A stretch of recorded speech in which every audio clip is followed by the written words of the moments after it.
그러면 이제 요약집 4페이지 보시겠습니다. 4페이지 보시면 이제 시작이죠. 목적과 성격입니다.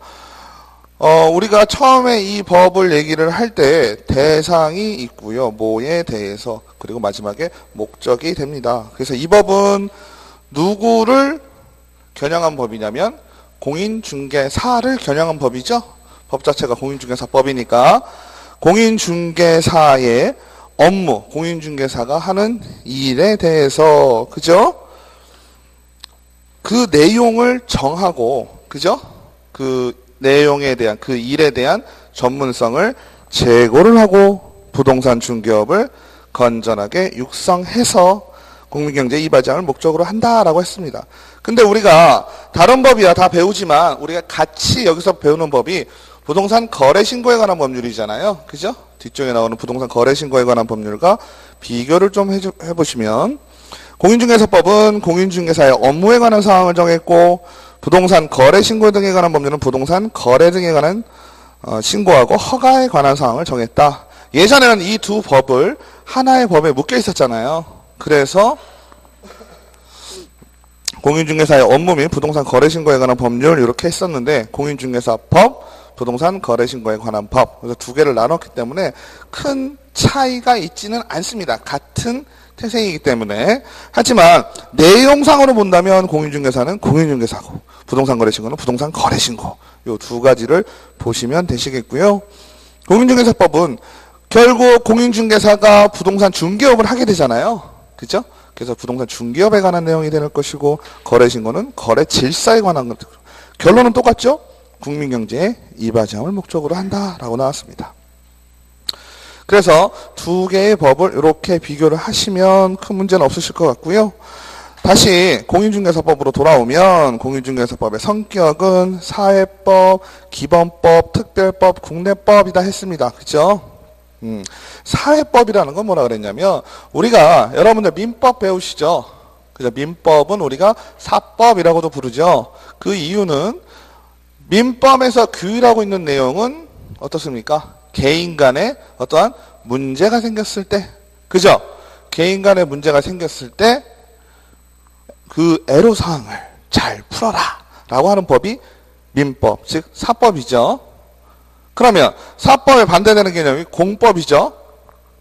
공법은 뭐죠? 대상이 다르죠. 대상이 개인 간의, 사인 간의 문제가 아니라 개인과 공공기관, 행정청, 그죠?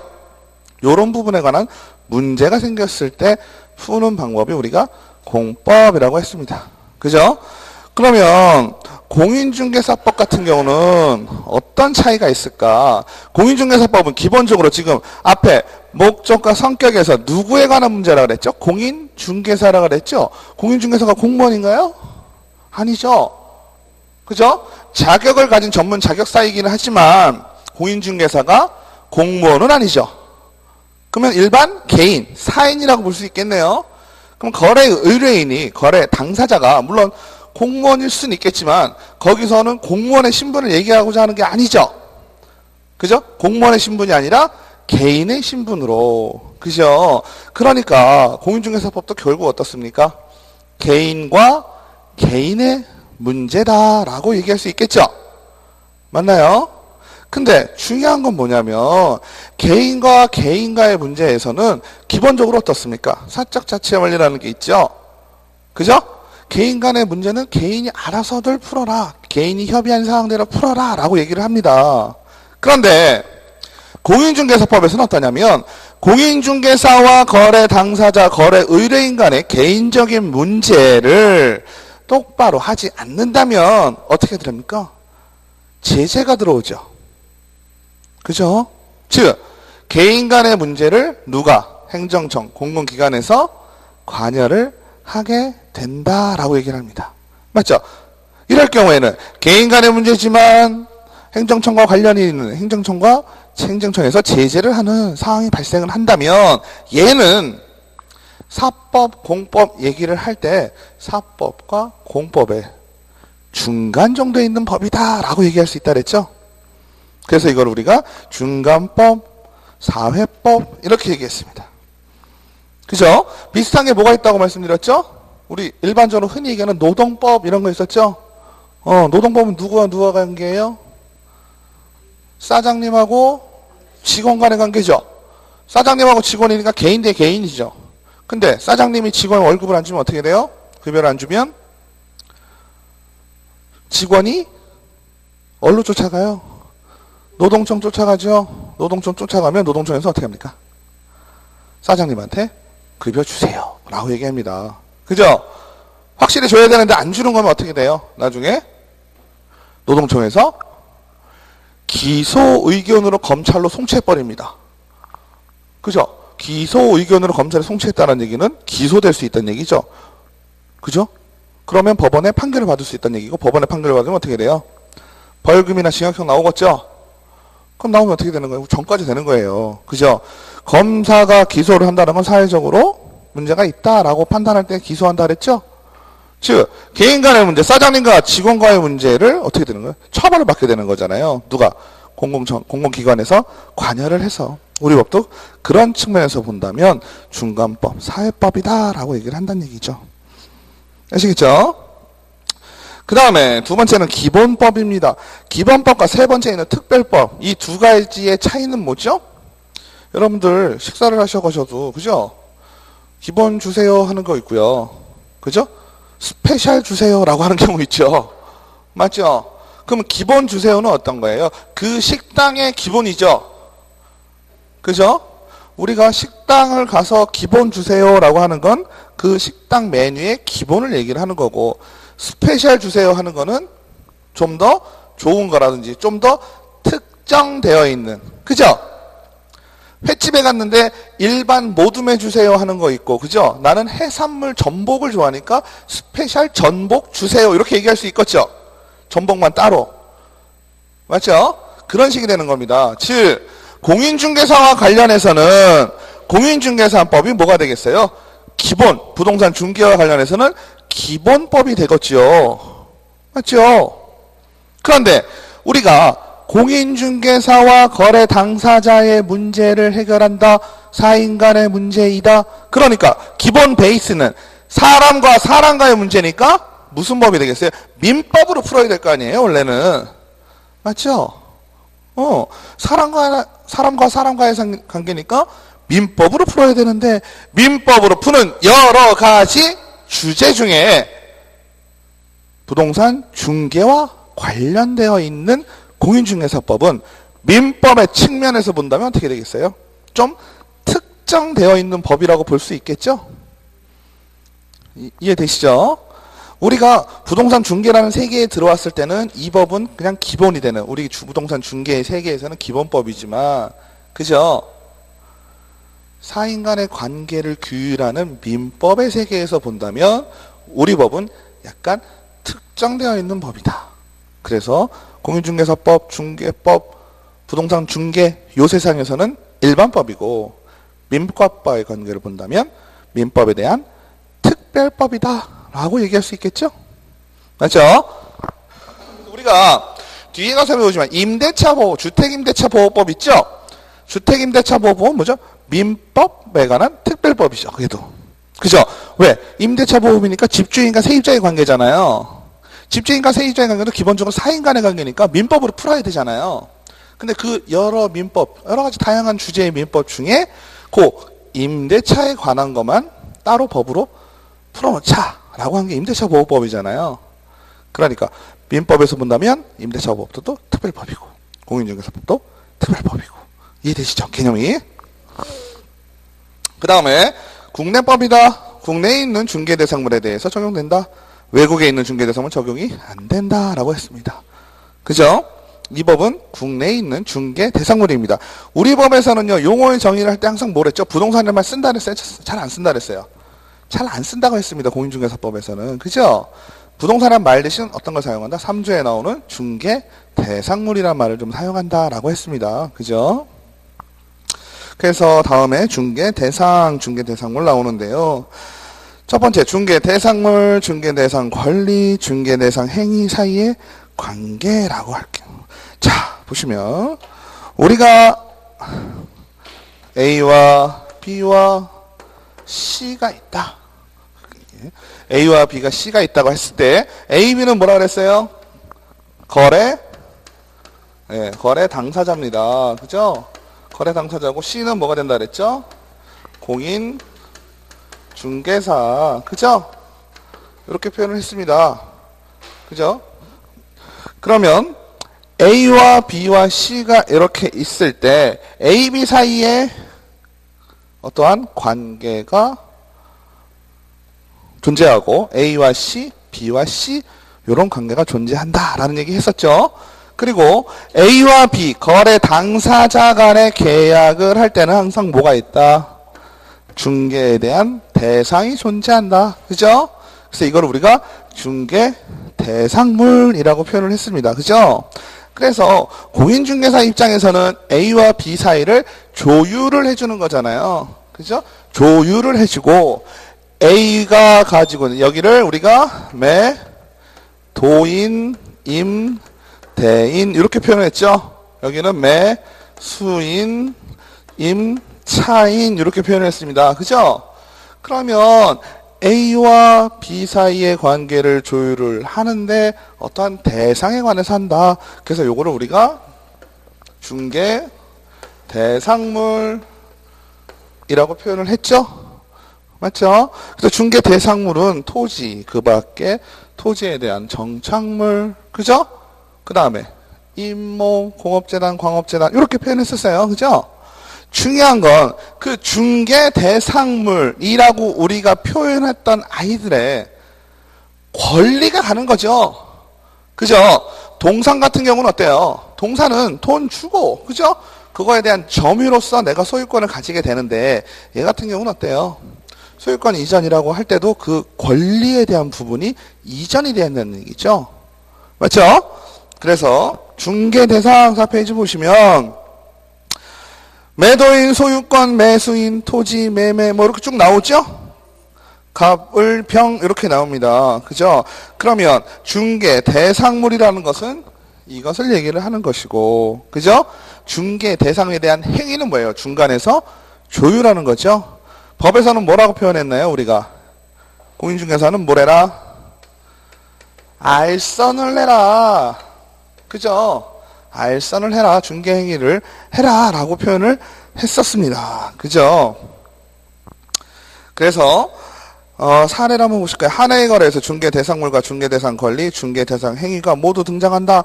개업 공인중개사에게 중요한 것은 중개대상인지 여부이다. 그죠? 중개대상인지 여부이가 중요한 이유는 뭐라 그랬나요? 자, 우리가 이 법을 공부하면서 용어의 정의, 그죠? 중개 대상물 이런 부분들이 앞에 나와서 중요한 이유는요. 우리가 이 법에서 규정하고 있는 바운더리를 생각을 하자는 얘기예요. 그죠? 이 법에서 규정하고 있는 어떤 경계를 우리가 처음에 공부를 하고 법을 공부를 하거든요. 그 이유가 여기에 벗어나는 아이들은 어때요? 이 법에 대해서 적용을 받지 않기 때문에. 아시겠죠? 우리가 중고차를 중개를 했다라고 칠게요. 자동차를 중개를 했어요. 법적으로 문제가 있나요, 없나요? 여기서 얘기하는 법은 어떤 법이에요? 공인중개사법에 문제가 있어요, 없어요? 있어요. 그러니까 그게 말씀드리는 거야. 우리가 이 법에서 중개 대상물은 쉽게 얘기하면 부동산이죠. 부동산을 중개하는 거에 대한 내용을 규율하는 법이에요. 근데 우리가 중고차를 중개를 했다고 칠까요? 그럼 어떻게 될까요? 이 법에 대해서 적용을 받지 않는 거예요. 중개대상물에 벗어났기 때문에. 이해되시죠? 그러니까 중개대상물에서 벗어났다는 이유는 뭐냐면 이 법에 적용을 받지 않는다라는 의미예요. 그죠? 그러면 우리 같은 경우는 중개대상물에 대해서 중개행위를, 중개활동을 통해서, 그죠? 중개를 하면 계약을 중개가 완성이 되면 우리는 보수를 청구할 수 있는 권리가 생긴다고 했죠. 근데 그 보수를 청구할 수 있는 권리도 법에서 한도를 지어냈죠. 0.9% 이내로 받게 되어 있습니다. 그죠? 근데 내가 차를 중개를 하고 그거에 대해서 수수료를 2%를 받았다. 문제가 될까요, 안 될까요? 이 법에서는 상관없다는 얘기지. 하지만 다른 법에는 규율 받을 수 있겠죠. 예를 들어서 중고차를 중개하려는 자는 그죠? 관련 법률에 의해서 뭐 허가를 받아야 되거나 신고를 해야 되거나 등록을 해야 된다라는 법이 있다면 그 법에서 따질 거란 얘기지.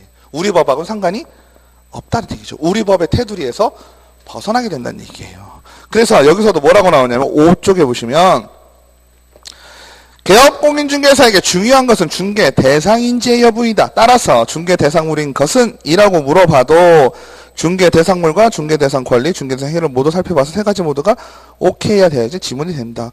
토지 소유권, 토지 상속, 토지 조밀권. 이건 무슨 얘기일까요?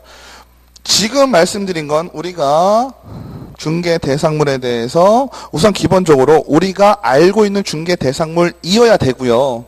또 하나가 뭐냐면 이 중개 대상물에 속해 있는 권리가 우리가 소유권 같은 거 우리가 많이 하는 소유권은 어때요?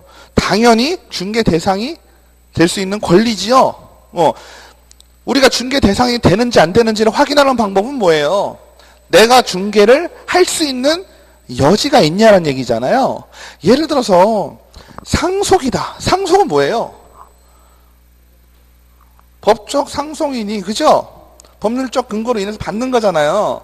근데 쉽게 얘기해서 아버지가 돌아가셨는데 아버지 재산을 내가 받아요. 그죠? 근데 그 중간에 우리가 공인중개사가 끼어들어서 내가 너네 아버지 돌아가시면 상속받게 해줄게. 가능해요? 안 되죠. 맞죠? 이거는 자동적으로 성립되는 거잖아요. 그러면 암만 그 대상이 우리가 얘기하는 중개대상물 쉽게 아파트라고 합시다. 그죠? 아버지가 아파트를 소유하고 계신데 아버지가 돌아가셨어. 그러면 그 전에 공인중개사가 나타나서 너네 아버지가 돌아가시면 내가 너 아버지 아파트 상속받게 해줄게. 이건 말이 안 되잖아. 그죠? 그러니까 중개 대상물이 되더라도 그 중개 대상물에 대한 권리가 우리가 중개가 개입할 여지가 있는지 없는지만 판단하시면 된다는 얘기지. 아파트의 소유권은 중개의 대상이 되지만 아파트의 상속권은 중개 대상이 되지 않겠지요. 이해되시죠?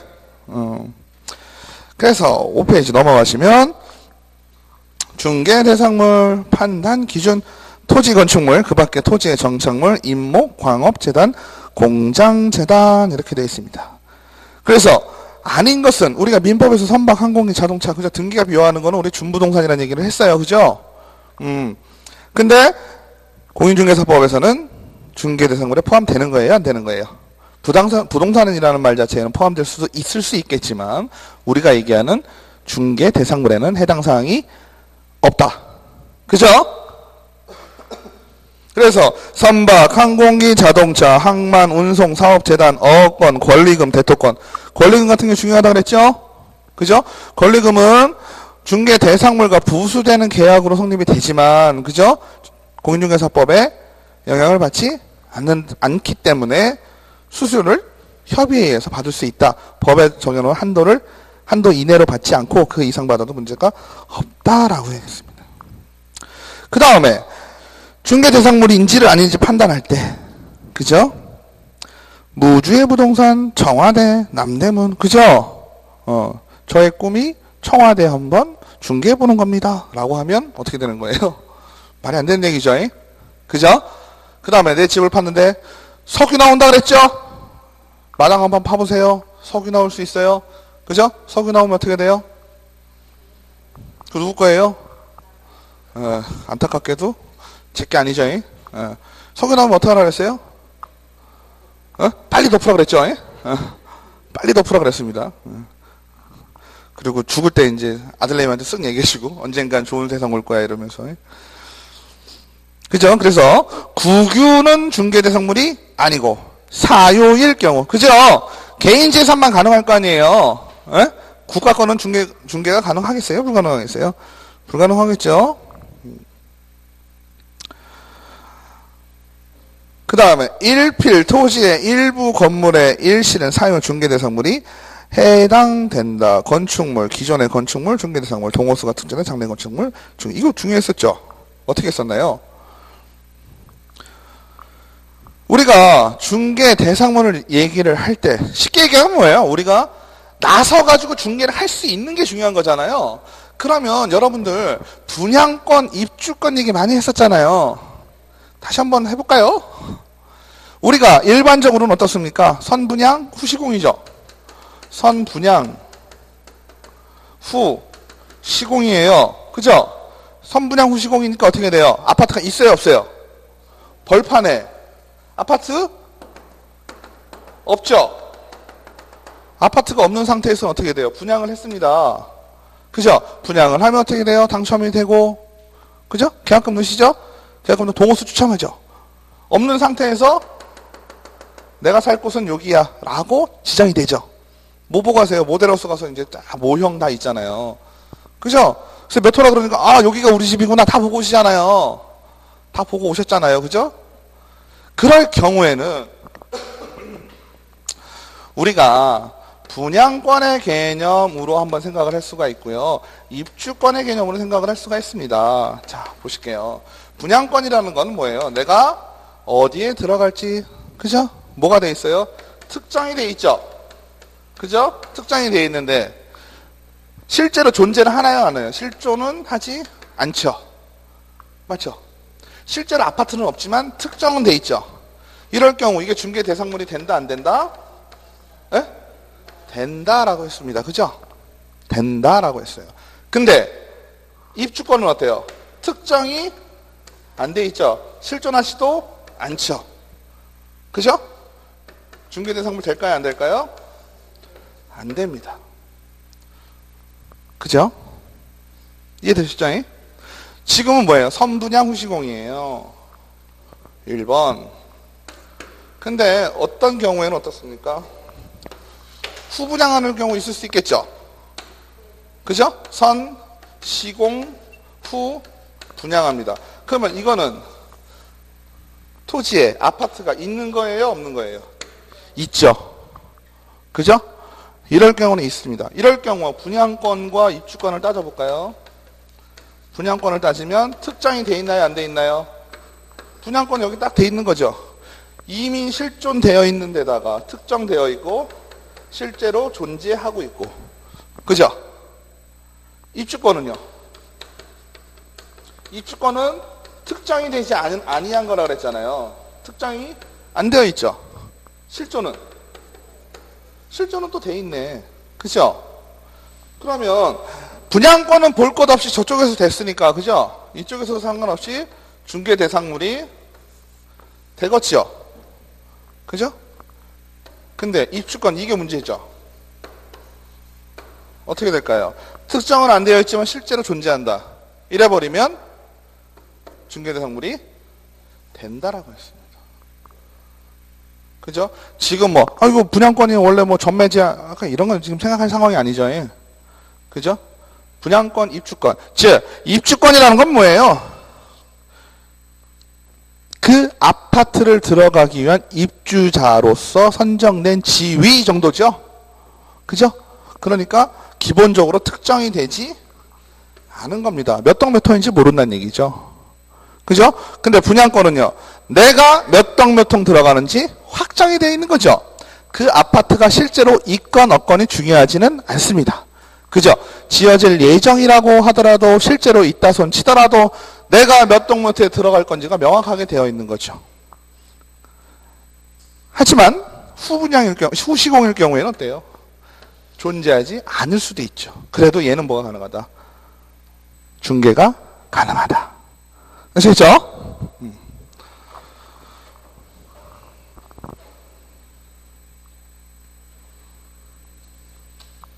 그래서 그 내용이 5쪽에 5페이지 보시면 그죠?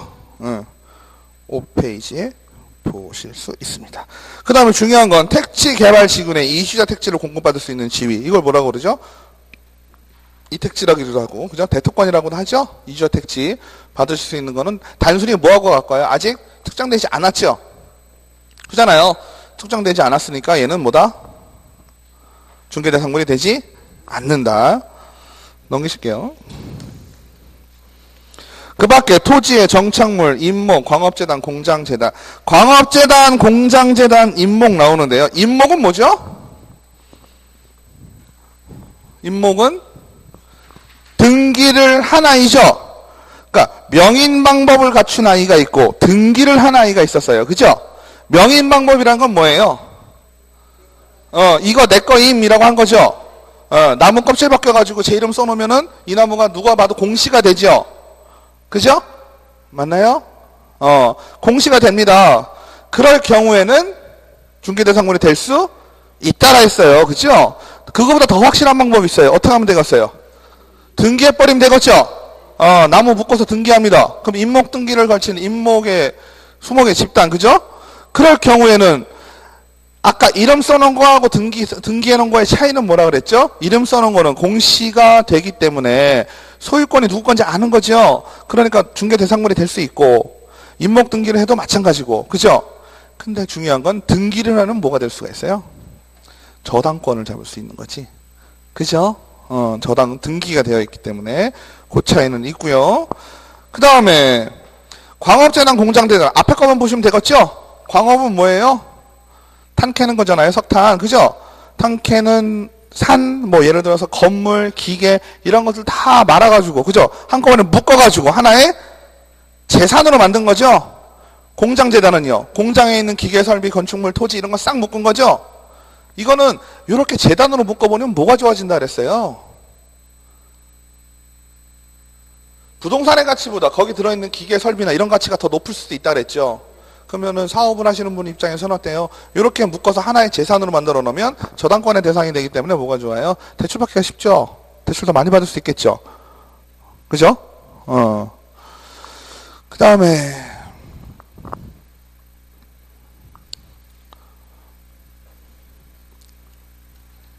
세차장 구조물 했었어요. 세차장 구조물. 그죠? 세차장 가보셨죠? 셀프 세차장. 우리가 요거는 얘기가 조금 다른 게 우리가 이제 건축물 얘기를 할 때 쓰는 거예요. 건축물이니까 건축법에 따라서 쓰거든요. 우리가 건축법 배우시잖아요. 배우셨죠? 공법에. 그죠? 건축법에서 건축물의 기본이 되는 성질이 뭐가 되는 거죠? 건축물이 하면 어떻게 떠오르세요? 지금 머릿속에. 기둥이나 벽, 지붕이 있어야 됩니다. 지붕. 그죠? 그러면 여러분들이 보통 셀프 세차장 같은 데 가보시잖아요. 셀프 세차장은요, 보통 대지가 주차장 용지에 많이 져요. 왜 그럴까요? 싸니까. 그죠? 주차장 용지를 많이 이용을 해서 하긴 하거든요.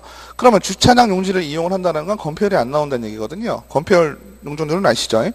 그러니까 건물을 많이 못 짓는 거예요. 근데 가보시면 어때요? 보통 사무실 하나 조그맣게 있고, 다 셀프 세차장 기계가 들어가 있잖아요. 근데 기계 들어가면 어때요? 다 벽이 있죠. 칸칸이 들어가게 돼 있잖아요. 그리고 가까이서 보면 되게 넓은 공간은 아니에요. 셀프 세차장이. 그죠? 되게 빈 공간이 별로 없어요. 왜냐하면 세차하는 그 기계가들이 들어가 있으니까. 그죠? 근데 그 세차하는 기계를 자세히 한번 보시면 대부분 다 뭐가 없어요? 지붕이 없어요. 거기 지붕이 있으면 얼마나 좋겠어요. 눈 오는 날, 비 오는 날, 뭐 세차할 일은 없겠지만 해 나는 날 이럴 때 있잖아요. 그죠? 좋을 텐데 그 셀프 세차장에 있는 그 벽들을 칸칸이 들어갈 수 있는 것들은 걔는 건축물이 아니에요. 기본적으로 건축물이 아니니까 중개대상물도 당연히 안 되겠죠. 그죠? 하지만 거기 옆에 보면 사무실은 있죠. 사무실은 기둥, 벽, 지붕. 그러니까 지붕이 되게 중요해요. 그 다음에 임목, 소유권 보존 등기라는 나왔고요. 보셨고요. 보시면 쭉 나오죠. 뭐 특별한 건 없습니다. 근데 임목 등기, 나무들 등기, 임목이 안 되고 나무들 등록, 등록원본 등기, 임목 이렇게 되는 겁니다. 등록원본에 넣은 다음에 등록. 여기까지 보시면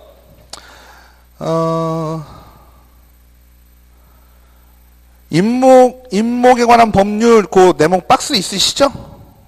거기에 보시면 임목이란 수목의 집단으로서 쭉 나옵니다. 그래서 양도하거나 저당권의 목적으로 쓸 수도 있고, 그리고 임목을 목적으로 하는 저당권의 효력은 임목을 베어낸 경우에도 수목에 미친다라는 얘기가 있고요. 그래서 거기는 조금 읽어보시면 큰 문제는 없으실 것 같고요. 그 다음에 임목 등기 그림 있죠? 나무들 등기 임목이 되는 것이 아니라 나무들을 등록하고 등록 원부를 만들어서 등기를 하고 임목으로서 우리가 중개대상물이 될 수 있다는 얘기고요. 광업재단 등기도 재산들이 있으면 그 재산 목록을 만들어서 등기 과정을 통해서 광업재단이 된다라고 하는 것입니다. 그래서 A 공장재단, AB 공장재단 이게 뭐가 될까요? 그림은 뭘까요? 자, 보시면 광업재단과 공장재단의 구성물은 소유권, 저당권, 그러나 저당권자가 동의한 건 임대차의 목적물이 될 수 있다라고 나오고요. 그림은 A 공장재단을 보시면 갑의 소유와 을의 소유 공장이 두 개가 있다라고 쳤을 때, 그죠? 걔네 둘을 묶었죠? 그죠? 걔네들을 묶어서 하나의 공장재단으로 만들었잖아요. 이럴 경우에는 하나의 공장재단으로 중개 대상물이 되지만 지금 두 번째 그림은 어떻게 되어 있나요? A라는 공장재단, B라는 공장재단이 있을 경우 중간에 뭐가 되어 있어요? 갑의 소유 공장이 있잖아요. 교집합으로. 이럴 경우에 이걸 묶어서 중개대상물이 될 수는 없다라는 얘기죠. 네. 그 다음에 자 잠깐만요. 중개대상 권리가 나옵니다. 중개대상 권리인지 아닌지 요거는 책을 잠깐 보실게요. 그죠? 책을 잠깐 보시면 25페이지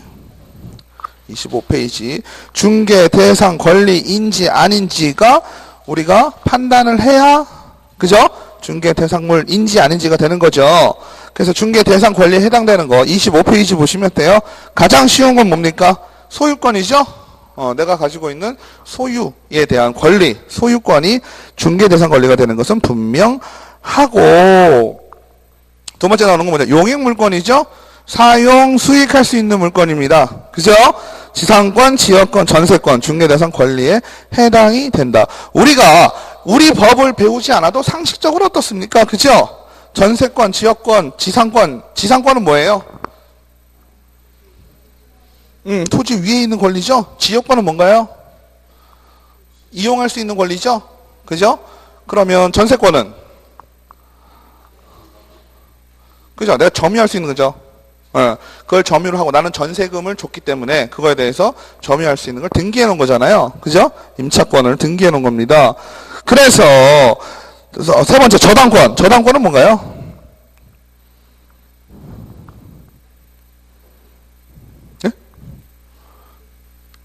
저당권은 그죠? 저당 잡히는 거죠. 저당 잡힌다는 건 뭐예요?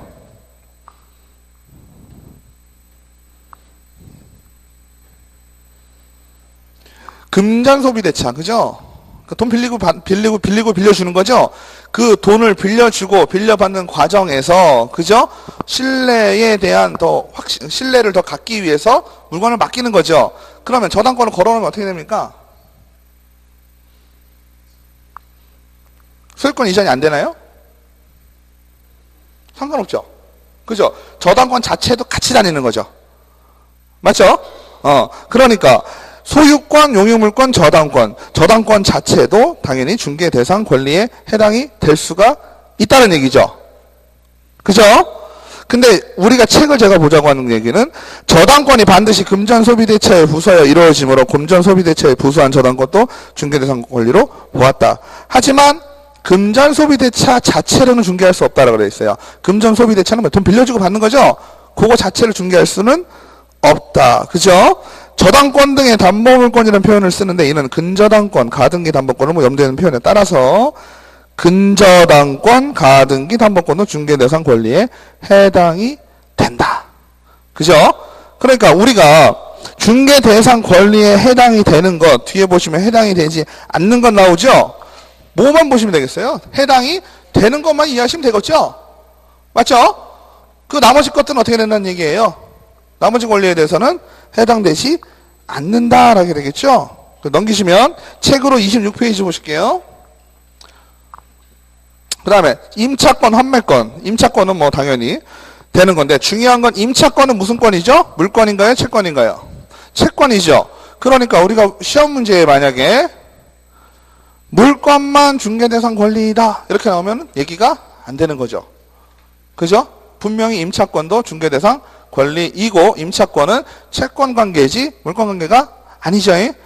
그 다음에 환매권, 다시 팔 수 있는 환매권도 채권이기 때문에 얘도 우리가 얘기하는 물권과 다르죠? 그죠? 그래서 환매권, 임차권 등이 있기 때문에 물권만 반드시 중개대상물이 되는 것은, 중개대상 권리가 되는 것은 아니고, 그죠? 채권도 가능하다. 그러니까 앞에서 보시면 소유권, 용익물권, 저당권, 임차권, 환매권 요것만 기억하시면 문제가 없겠죠? 그 다음에 중개대상 권리가 해당되지 않는 건 26페이지죠? 질권, 점유권. 질권은 뭐죠? 전당포 그냥 생각하시면 된다 그랬죠? 동산에 관해서 거는 겁니다. 그죠? 중개대상 권리에 해당되지 않고, 점유권은 사실상 점유하면 발생하는 것이니까 점유권도 중개대상 권리에 해당되지 않고, 분명유지권 마찬가지고요. 무채재산권, 무채재산권은 뭐죠? 눈에 보이지 않는, 그죠? 그거에 대한 재산권이죠? 뭐 특고권, 상표권, 지적재산권 이런 것들은 중개대상 권리에 해당되지 않는다라고 했습니다. 그래서 다시 요약집 보실게요. 8페이지. 중개대상 권리 나옵니다. 질권, 점유권, 분묘기지권, 무채재산권, 비재산권. 이쪽 왼쪽에 있는 거 있죠? 걔는 안 되고요. 오른쪽에 소유권, 전세권, 지상권 이건 다 되는 거죠. 근데 가운데 있는 아이가 문제죠. 가운데 있는 아이는 뭐예요 도대체?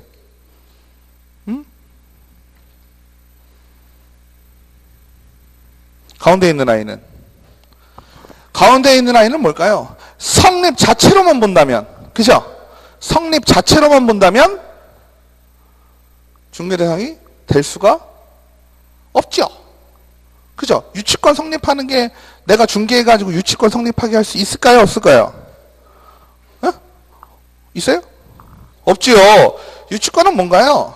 쉽게 얘기하면 뭐예요? 공사해주고 공사대금 못 받은 거예요. 내가 회수할 수도 없어. 그죠? 예를 들어서 기계 같은 거를 여기 에어컨 하나 들여놨다. 회수해가면 되죠. 페인트 칠해놓은 거 어떻게 해요? 회수가 돼요? 안 돼요? 안 되죠. 그죠? 내가 페인트 칠해주고 여기 인테리어 해주고 돈을 못 받았어요. 그럼 어떻게 해야 되겠어요? 유치권 설정을 해야 되겠죠. 유치권 설정 별로 어렵지 않죠? 유치권 등기가 되나요? 안 되나요? 안 되죠. 유치권은 그냥 공시 방법을 해야 됩니다. 어떻게 할까요? 붙이겠죠? 유치권 행사 중 붙이겠죠? 어디 무서운 데는 어떻게 써나요? 빨간색으로. 그죠? 무서운 데 보시면 빨간색으로 유치권 행사 중 이렇게 크게 써놓습니다. 맞죠? 지나다 보셨죠? 그거 유치권 행사 중인 거예요. 그 유치권 행사 중이면 어떻게 되나요? 유치권이 성립되는 것 자체는 우리가 중개가 개입될 여지가 없지요. 그죠? 하지만 성립된 유치권 자체를 이전하는 알선은 가능할까요? 안 돼요? 할 수 있다. 그죠? 공부해 보셨죠? 실무하고 계시구나. 유치권의 성립에는 어떻다? 우리가 관여할 수가 없지만 성립된 유치권에 대해서는 우리가 중개할 수가 있다. 그죠? 그래서 가운데 있는 아이들이 어때요? 가운데 있는 세모 아이들이 다 그런 아이들이죠. 그죠? 세모에 있는 아이들은 성립에는 우리가 관여할 수가 없지만 이미 성립된 것은 어떻다? 가능하다. 그죠? 저당권은 중개대상 권리가 되는가? 보실게요. 갑은 을로부터 고리의 보수를 받고 갑이 병으로부터 1억 원을 빌리고 갑의 토지의 저당권을 설정하는 것을 중개하였다. 이러한 중개를 보수를 받고 계속 반복적으로 할게 을은 중개업을 한 것이 되고 을은 개업공인주가 아니었으므로 무등록 중개업으로 유죄 판결을 받은 사안이라. 주의할 것은 금전 소비대차 그 자체는 중개할 수 없는 것이다. 그러니까 뭐가 되나요? 저당권은 어때요?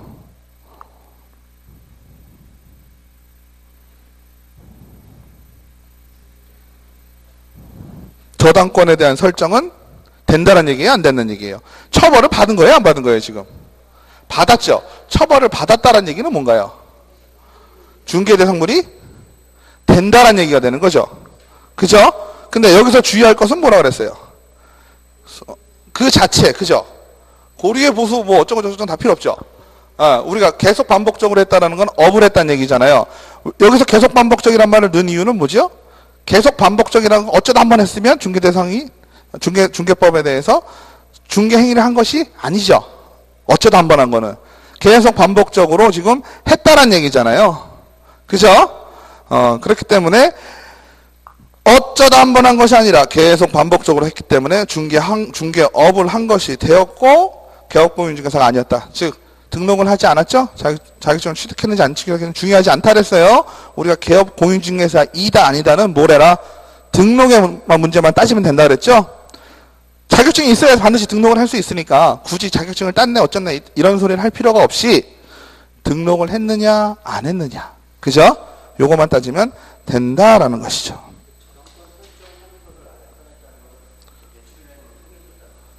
그게 아니고요. 그러니까 금전소비대, 대출을 알선해 주는 건 금전소비대차 자체를 해주는 거잖아요. 그 뜻이 아니라 저당을 잡으란 얘기죠. 그렇죠. 그거를 잡게 해주는 거죠. 그러니까 우리가 중개 대상물과 관계되어 있는 저당권을 한다는 것이지, 이 돈을 빌려주는 거, 전화 오시잖아요. 그건 아니란 얘기지. 그걸 거꾸로 얘기하면 뭐가 될까요? 네.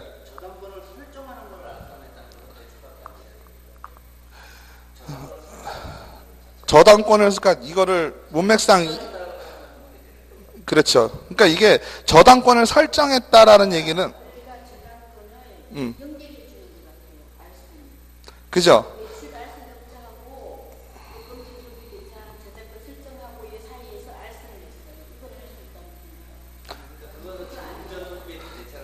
그렇죠. 그렇죠. 근데 금전소비대차를 알선한 것이 아니라 저당을 할 수 있게, 그죠? 저당을 할 수 있게 했다는 얘기지. 그렇죠. 결과적으로. 그러니까 저당권 자체, 우리가 부동산, 그러니까 중개 대상물에 관련된 저당권 자체를 우리가 할 수 있다는 얘기지. 그 과정, 분명 아까 말씀드린 대로 대출을 하는데 부수적으로 얘가 따라오잖아요. 그죠? 결과적으로는 대출을 하는데 부수적으로 따라오지만 대출 자체를 하는 것을 우리가 중개를 하면 안 되는 것이고, 아시겠죠? 그런 의미가 됩니다. 그 다음에 옆에는 유치권이죠. 환매권은 중개이고 마찬가지가 되겠죠. 환매 특약부분 매매계약을 체결을 하였다. 병은 소유권 이전 등기를 받아왔지만 환매 등기가 된 채로 받아왔다. 환매 등기가 된 토지도 중개 대상물에 해당이 된다. 병이에게 환매 등기된 토지를 매도했다. 을은 병이에게 환매 등기 사실과 위험성을 설명해 주면 된다. 이거 무슨 얘기일까요? 환매권이라는 건 뭐죠? 다시 파는 거죠. 그죠? 내가 팔았는데 일정 시간이 흐른 뒤에 등기되어 있는 대로 다시 나에게 오는 거잖아요. 그러면 그 중간에 누구한테 왔다 갔다 하든지 문제가 된다는 얘기예요? 안 된다는 얘기예요? 안 된다는 얘기입니다. 그러니까 예를 들어서 제가 교수님한테 팔았어요. 그죠? 근데 이분이 다른 사람한테 팔 수 있다는 거예요. 근데 등기 자체는 어때요? 환매 등기가 되어 있죠. 환매 등기가 되어 있다는 건 일정 시간에 대해서 다시 저한테 팔아야 된다는 얘기잖아요. 근데 그거를 다른 사람에게 팔면서 그 내용을 숙지시켜주면 된다는 얘기지.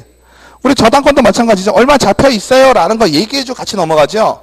환매 등기도 마찬가지다. 그러니까 우리가 여기서 중요한 거는 환매 등기가 되어 있어도 중개 대상물이 된다는 얘기예요. 아시겠죠? 단 설명만 해주면 되는 거죠. 할 수 있죠.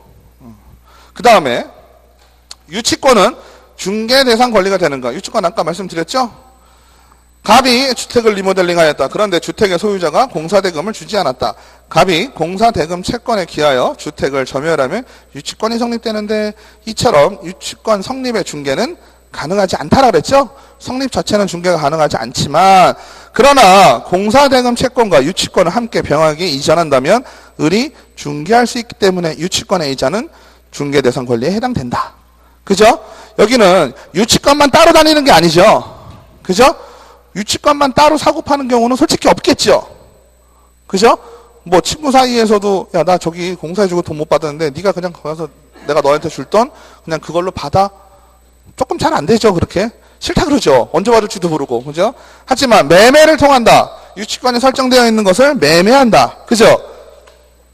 그럴 경우에는 유치권 자체가 중개 대상물이 되지 않는다면, 그죠? 같이 넘어가는 게 불가능하잖아요. 근데 지금은 유치권에 공사대금 채권과 유치권을 함께 이전하는 것도 가능하다라고 되어 있습니다. 그 다음에 법정 지상권은 중개 대상 권리가 되는가? 지상권도 중개가 가능하겠죠? 토지와 건물이 모두 갑의 소유이다. 갑이 건물의 저당권을 설정을 하였는데 저당권이 실행되어 병이 건물을 매수하였다. 이거 무슨 상황인가요? 토지도 갑, 건물도 갑이었죠. 근데 법정 지상권이 성립돼서 경매를 통해서 성립 자체는 중개할 수가 없는 거죠.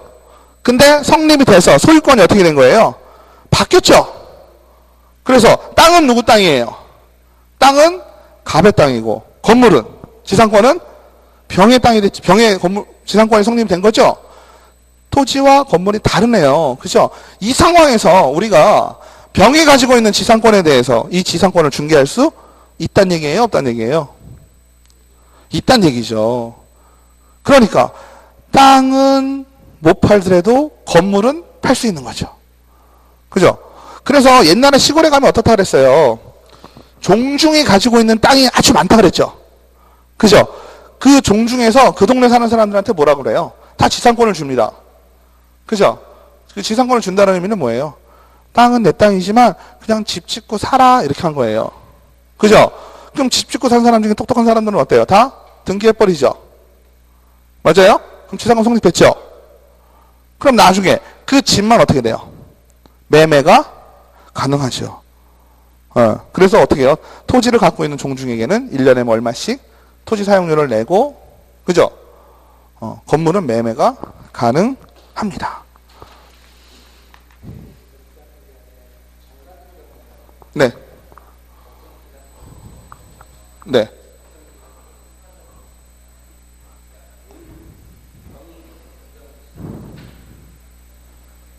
네.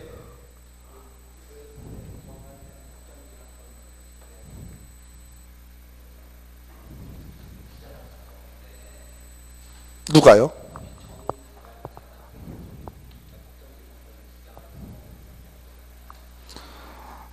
그러니까 법정 지상권이 이정됐다는 얘기는요, 지금 말씀드렸던 것처럼, 그죠? 등기상에 지상권이 성립이 돼 있잖아요. 그죠?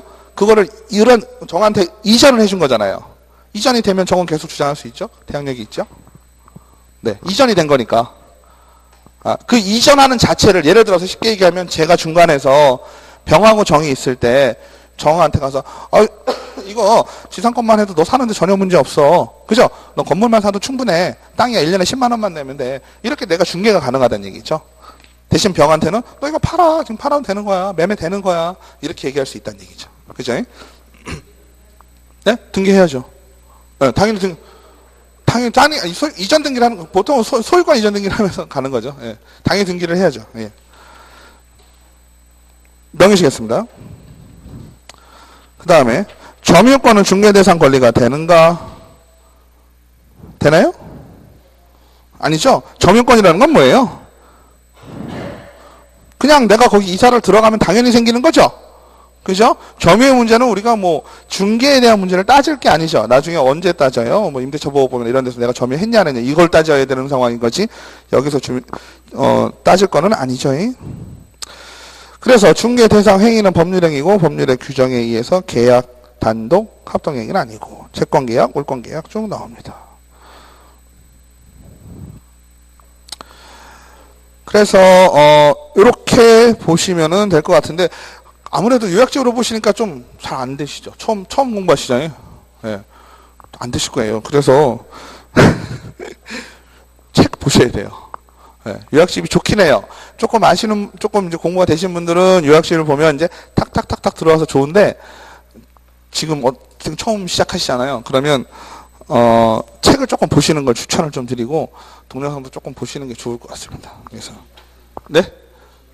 네. 그래서 보시면 될 것 같고요. 좀 쉬었다가 하겠습니다. 예.